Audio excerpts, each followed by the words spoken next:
So the site that we have right here, the template that is, actually goes around and shows a particular page when it first starts. So right now you can see the latest post being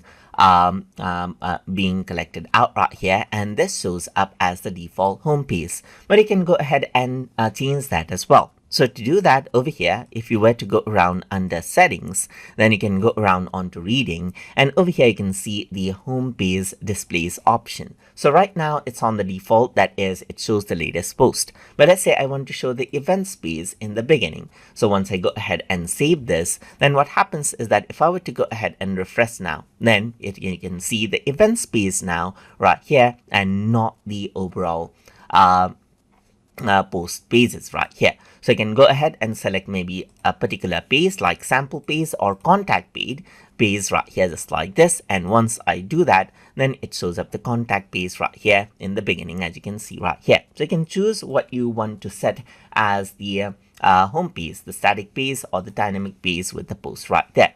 So you can also go ahead and select out default right here, and you can also choose, let's say for example, default post page as well, to sample and so forth, and show at most, let's say for example, certain number of posts right here. So I can go ahead and change up the settings, and you can see the latest post right here, just like this as well.